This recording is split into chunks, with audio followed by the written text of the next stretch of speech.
So hello welcome back to अपनी academy guys. कैसे हो आप लोग? I hope you all are well. So आज हमारा डे 2 है यार, और डे 2 में हम अपने मेगा मैराथन में क्या क्या डिस्कस करने वाले हैं उसके बारे में हम पूरा ये वीडियो होगा। इसमें हम फिजिक्स केमिस्ट्री मैथमेटिक्स में डे 2 में आपको क्या क्या पढ़ाई करना है उसके ऊपर खास करके बात कर रहे होंगे। साथ के साथ आपके लिए ये वीडियो और इम्पोर्टेंट होने वाला है। यहाँ पे हम कुछ इंपॉर्टेंट जो टॉपिक्स होंगे, कुछ इंपॉर्टेंट फार्मूला होगा उसके ऊपर भी बात कर रहे होंगे। जो कुछ हमारे पास 17-18 फार्मूलेज हैं जो डायरेक्टली जेई मेंस में देखा गया, इन फॉर्मूले पे क्वेश्चंस आते हैं, वो सारे फॉर्मूले पे डिस्कस करेंगे। सो पूरे वीडियो में बने रहना। मैथमेटिक्स में कौन कौन सा टॉपिक सबसे ज्यादा इंपॉर्टेंट होता है उसके ऊपर भी बात कर रहे होंगे। साथ में आखिरी में हम केमिस्ट्री के ऊपर जाएंगे कि केमिस्ट्री में आज डे 2 में आपको क्या पढ़ाई करनी है। और अप्रोक्सीमेटली आज हम टोटल हम 12 मार्क्स तो हम फिजिक्स से, उसके बाद 8 मार्क्स फ्रॉम मैथमेटिक्स और 4 मार्क्स फ्रॉम केमिस्ट्री, ये हमारा वेटेज रहेगा। मतलब आज हम टोटल 24 मार्क्स को कैरी कर रहे होंगे। टोटल 24 मार्क्स आपका आज के डे से सिक्योर हो सकता है अगर आप इसको फॉलो करते हो अपने रिवीजन पैटर्न में। तो उससे पहले जो भी बच्चे फर्स्ट टाइम चैनल पे आए, make sure hit the subscribe button ताकि आपको सारे आने वाले वीडियो मिलते रहे। और हम जैसा कि मेगा मैराथन जेई 2025 के एस्पिरेंट्स जो जनवरी एस्पिरेंट्स हैं उनके लिए रन कर रहे हैं, तो उन सारे चीजों की अपडेट आपको यहाँ पे मिलते रहेगी। हमारा 30 डे में आज डे सेकेंड है। डे सेकेंड में हम कौन कौन से चैप्टर्स के ऊपर जा रहे हैं वो देखते हैं। सो लेट्स स्टार्ट यार, ज्यादा टाइम वेस्ट नहीं करते हैं। फिजिक्स के ऊपर हम सबसे पहले जाते हैं। फिजिक्स में हम आज का जो हमारा टॉपिक है वो है करंट इलेक्ट्रिसिटी। देखो करंट इलेक्ट्रिसिटी से ना वेटेज काफी अच्छा खासा रहता है। करंट इलेक्ट्रिसिटी में अगर मैं बात करूं तो अप्रोक्सीमेटली यहां से 3 क्वेश्चन तो डेफिनेटली आता है, कभी कभी 4 क्वेश्चंस भी आ जाता है। तो इसलिए मैंने 12 to 16 रखा है। ऑन एन एवरेज 3 क्वेश्चन जिसमें आपके पास 12 मार्क्स बन रहे होते हैं, ठीक है। और इसमें कौन कौन से टॉपिक सबसे ज्यादा इंपॉर्टेंट होता है उसके ऊपर भी बात करते हैं। तो सबसे पहले जाए तो electric current density. Electric current density के ऊपर क्वेश्चन आता है। यहां पे देख सकते हो J equal to I upon A, ठीक है। आई अपॉन ए, इस फॉर्मूले से बेस्ट क्वेश्चन आ जाते हैं। तो आपको आज के दिन में करंट इलेक्ट्रिसिटी में कौन कौन से टॉपिक पढ़ने हैं उसके ऊपर मैं बता रहा हूं। तो electric current density and drift velocity. Drift velocity बच्चे भूल जाते हैं या छोड़ भी जाते हैं, तो ये चीज आपको नहीं छोड़ना। उसके बाद Ohm's law and temperature dependent on resistance, ठीक है। ओम्स लॉ खास करके आपको पढ़ के जाना है। ग्रुप ऑफ रेजिस्टर्स, यहां से क्वेश्चन डेफिनेटली आता है, ठीक है। ग्रुप ऑफ रेजिस्टर्स से क्वेश्चन। कलर कोड से क्वेश्चन आपको आपके एनसीईआरटी बुक में भी दे रखी है। कलर कोड से समटाइम क्वेश्चंस पूछे जाते हैं, ज्यादा इसका वेटेज नहीं रहता। ग्रुप ऑफ सेल के ऊपर आता है क्रिचॉफ लॉ, व्हीटस्टोन ब्रिज, ठीक है। ये जो दोनों है ना, यहां से आपके पास अगर थोड़ा कॉम्प्लिकेट क्वेश्चन बनाना चाहे तो यहां से एक क्वेश्चन बनते हैं जो कि 4 नंबर के, ठीक है। ज्यादा चांस रहता है क्रिचॉफ लॉ से क्वेश्चन पूछ ले, ठीक है। उसके बाद मीटर ब्रिज और पोटेंशियोमीटर पे क्वेश्चन ज्यादा देखने को नहीं मिलता। तो मैंने बता दिया जैसे ग्रुप ऑफ रजिस्टर से क्वेश्चंस आपके पास एक डेफिनेटली मिलेंगे, व्हीटस्टोन ब्रिज और आपके पास क्रिचॉफ लॉ से क्वेश्चन एक डेफिनेटली मिलेंगे।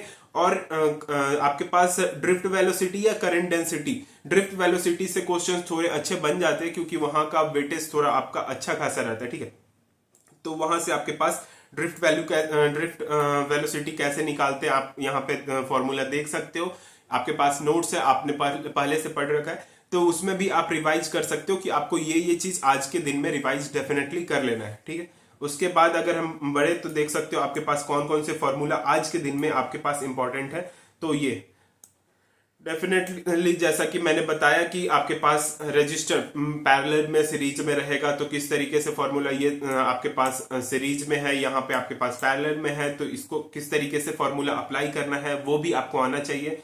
फिर आपके पास क्रिचॉफ लॉ क्या होता है, उसके बाद आपके पास व्हीटस्टोन ब्रिज के क्वेश्चंस किस तरीके से आते हैं, क्या फॉर्मूला है, वो सारे इंपॉर्टेंट फॉर्मूला देख लो। एक बार मैं इसको जूम इन कर देता हूं ताकि आपको अच्छे से दिख जाए, ठीक है। ये देखो ओम्स लॉ में ना इंपॉर्टेंट फॉर्मूला, जब वोल्टेज और करंट दिया रहे तो V equal to I R, ठीक है। जब आपके पास करंट एंड रेजिस्टेंस तो उसके कोई फॉर्मूला नहीं है। वोल्टेज एंड पावर के केस में हमारे पास R equal to V square upon P, ठीक है। R equal to V square upon P, ये फॉर्मूला हमारा जब वोल्टेज एंड पावर गिवन रहे आपको और रेजिस्टेंस निकालना हो इन दैट केस, तो ये चीज आपको नोट करके रखना होगा। ये चीज आपके पास अगर नोट्स नहीं होंगे, इसके फॉर्मूला आपको नहीं याद रहेंगे, तो एग्जाम में क्वेश्चंस बहुत ज्यादा डिफिकल्टी होगी। ठीक है, आपको क्वेश्चंस बनाने में थोड़ा टाइम लगेगा। तो ये सारी चीज, उसके बाद यूनिट्स, बहुत टाइम बच्चे ये यूनिट्स ही भूल जाते हैं यार, उनको यूनिट्स का ही पता नहीं रहता। उनको यूनिट्स का ही पता नहीं रहता कि कौन सा यूनिट अप्लाई करना है, कौन सा यूनिट,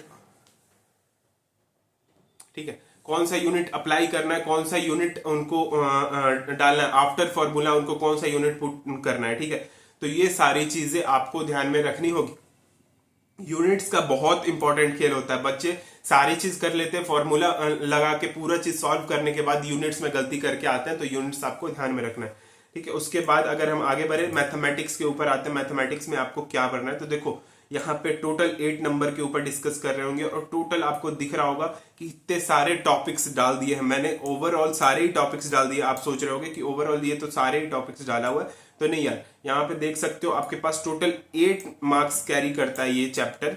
मतलब कि 2 क्वेश्चन यहां से पूछे जाते हैं, 2 क्वेश्चन पूछे जा रहे हैं। तो आपके पास यहां से कौन कौन से टॉपिक सबसे इंपॉर्टेंट है उसके बारे में बता रहा हूं। फॉर्मूला मैं आपको सबकी पढ़ने को बोलूंगा, क्योंकि डायरेक्ट फॉर्मूला से क्वेश्चंस आता है, तो आप अगर फॉर्मूला ध्यान में रहता है तो क्वेश्चन सॉल्व कर जाओगे। तो इसलिए मैं ये सारे फॉर्मूले डाले हैं। आप देख सकते हो स्लोप ऑफ लाइन, आपको पता रहना चाहिए स्लोप कैसे निकालते हैं, एंगल बिटवीन 2 लाइन, ठीक है, equation of line, equation of line कैसे फाइंड करते हैं, उसके बाद पॉइंट स्लोप फॉर्म। देखो यहां से ना, इनमें से ये 2 टॉपिक इंपॉर्टेंट है, एंगल बिटवीन 2 लाइंस और उसके बाद इक्वेशन ऑफ लाइन, ये दोनों टॉपिक इंपॉर्टेंट है। यहां से क्वेश्चन पूछे जाते हैं हर साल, हर साल बोल सकते हो। अल्टरनेटिवली यहां से क्वेश्चन पूछने का जो आपका प्रायोरिटी होता है जेई का, वो थोड़ा ज्यादा होता है। उसके बाद अगर मैं आगे बढ़ूं तो distance between point from line, distance between इस पॉइंट से और इस लाइन का, इन दोनों के बीच का डिस्टेंस किस तरीके से निकालोगे, वो सारे फॉर्मूला आगे मैं बता रहा हूँ। तो ये इस तरीके के क्वेश्चंस आपको देखने को मिलेंगे खास करके जेईई मेंस में। Equation of line parallel to, अगर एक लाइन का इक्वेशन दे रखा है तो वो किस तरीके से फाइंड करोगे, परपेंडिकुलर होने पे किस तरीके से फाइंड करोगे, ठीक है, मिड पॉइंट कैसे निकालते हैं, स्लोप ऑफ पैरेलल लाइन कैसे निकलती है, स्लोप ऑफ परपेंडिकुलर लाइन कैसे, ये सब एकदम छोटे छोटे फॉर्मूला पे क्वेश्चंस बनते हैं। और अगर आपको इसकी फॉर्मूले नहीं याद रहेंगे, नहीं पता रहेगा, तो उस समय ना डेराइव कर सकते हो और ना ही आपके पास उतना टाइम रहेगा कि उसमें ज्यादा टाइम वेस्ट करो, क्योंकि ये डायरेक्ट फॉर्मूला बेस्ड क्वेश्चंस है। उसके बाद इक्वेशन ऑफ परपेंडिकुलर बाइसेक्टर्स, ठीक है, थोड़ा सा कॉम्प्लिकेट करने जाता है तो जेईई यहां से क्वेश्चन पूछता है बाइसेक्टर के ऊपर। उसके बाद distance between 2 parallel line, 2 parallel line है, उन दोनों के बीच का डिस्टेंस क्या होगा, उसके ऊपर डायरेक्ट फॉर्मूला है, आपको फॉर्मूला याद रहेगा, put the value get the answer होगा, ठीक है। इंटरसेक्ट, 2 लाइन एक दूसरे को इंटरसेक्ट कर रहे हैं, तो वो डिस्टेंस बिटवीन 2 इंटरसेक्टिंग लाइन क्या होने वाला है, ठीक है।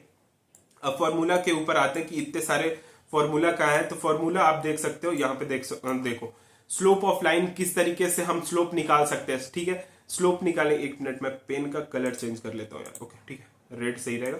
स्लोप ऑफ लाइन में आपके पास अगर 2 पॉइंट दे रखे हैं x1 y1 और x2 y2, तो उसमें उस केस में आप स्लोप कैसे निकाल सकते हो, एंगल बिटवीन 2 लाइन कैसे निकालना है, उसके बाद equation of line, point slope, intercept form, उसके बाद 2 point passing through, a line passing through 2 point, ठीक है, एक लाइन 2 पॉइंट के बीच से पास कर रहा है, तो उस केस में क्या होगा, परपेंडिकुलर लाइन के लिए। फिर आपके पास ये सारे देखने के बाद आप पैरेलल लाइन पे जाओगे, पैरेलल लाइन, इसको मैं थोड़ा और जूम इन करता हूं ताकि आपको क्लियरिटी मिल सके, ठीक है। यहां से देख सकते हो फिर distance of point from a line, एक पॉइंट से लाइन का डिस्टेंस कैसे निकालना हो उस केस में, जैसे इक्वेशन दे रखा हो। देखो यहाँ पे आपको क्या करना है, आप रैंडम वैल्यू लो, चूज करो, लाइन का इक्वेशन लिखो और वहां से क्वेश्चन डायरेक्ट फॉर्मूला में डाल के देखना शुरू करो, कि उससे आपको कॉन्फिडेंस आएगा। डायरेक्ट आप ज्यादा टाइम वेस्ट नहीं करनी है। इस फॉर्मूले को मेरे देने का मतलब ही यही है कि आप इस फॉर्मूले को डायरेक्ट यूज करना स्टार्ट करो। अभी कैसे बना फॉर्मूला, डेरिवेशन के पीछे भागोगे तो उतना टाइम आपके पास बचा नहीं है, ठीक है। उसके बाद स्लोप ऑफ लाइन कैसे निकालते हैं, स्लोप ऑफ पैरेलल लाइन कैसे निकालती है, ठीक है। उसके बाद स्लोप ऑफ परपेंडिकुलर लाइन का क्या फॉर्मूला होता है, ये आपके पास हो गया। उसके बाद आप देख सकते हो यहाँ पे हम अगर आए तो length of projection on axis, अगर ये लेंथ ऑफ प्रोजेक्शन, किसी लाइन का प्रोजेक्शन हो रहा है तो किस एक्सिस पे होगा, उसको किस तरीके से निकालना है, वो सारे फॉर्मूले आपको, ये सारे फॉर्मूले ध्यान में रहना चाहिए। जैसा कि मैंने बताया, इक्वेशन ऑफ परपेंडिकुलर बाइसेक्टर, यहां से क्वेश्चंस हर साल अगर थोड़ा कॉम्प्लिकेट करना चाहे जेई तो आराम से पूछ देता है। और यहां से एक क्वेश्चन आ गया मतलब 4 मार्क्स डायरेक्ट, अगर इस फॉर्मूले को आपको पता है तो 4 मार्क्स आपको मिल जाते हैं, ठीक है। उसके बाद आपके distance between two parallel line, ये जरूर पढ़ के जाना यार, ये फॉर्मूला, इस पे क्वेश्चंस भी लगा के जाना। हैंड नोट्स आपको जल्दी मिलेंगे, उसमें कुछ क्वेश्चंस इन टॉपिक्स के ऊपर भी आपको मिलेंगे, वो मैं आपको अनाउंस करूंगा एक टेलीग्राम चैनल के थ्रू। वो सारी चीजों पे काम चल रही है, तो आपको वो चीजें 3 से 4 दिनों में या मंडे से आपको मिलना स्टार्ट हो जाएगी वो चीजें, ठीक है। उसके बाद distance between two intersecting line, 2 line intersect कर रहे हैं तो उन दोनों के बीच का डिस्टेंस कैसे निकालते हैं, ठीक है। तो वो सारी चीजें आपको पता रहना चाहिए। इक्वेशन दे रखा है यार कि ax plus B Y plus C one और ax plus B Y plus C two हमारा लाइन का इक्वेशन दे रखा है। तो डिस्टेंस कैसे निकालेंगे, तो d equal to mod of C2 minus, mod क्यों लगा रहे हैं, नेगेटिव में नहीं आएगा कभी, तो mod of C2 minus C1 upon under root of a square minus B square कर देंगे, direct formula. Best questions, direct आपका आंसर आ जाएगा यहां से। तो आई होप ये चीज आपको क्लियरली पता चल रहा होगा कि किस तरीके से क्वेश्चंस जेई पूछती है, इधर उधर ज्यादा नहीं जाती है जेई यार, ठीक है। आपको अगर फॉर्मूला पता है तो आप 8 नंबर यहां से आराम से लेके जा सकते हो। और ये फॉर्मूला आप लिख लो, नोट डाउन कर लो सारी चीजें, या आप स्क्रीनशॉट लेके अपने पास रख लो यार, ठीक है। उसके बाद हम आते हैं केमिकल काइनेटिक्स, ठीक है।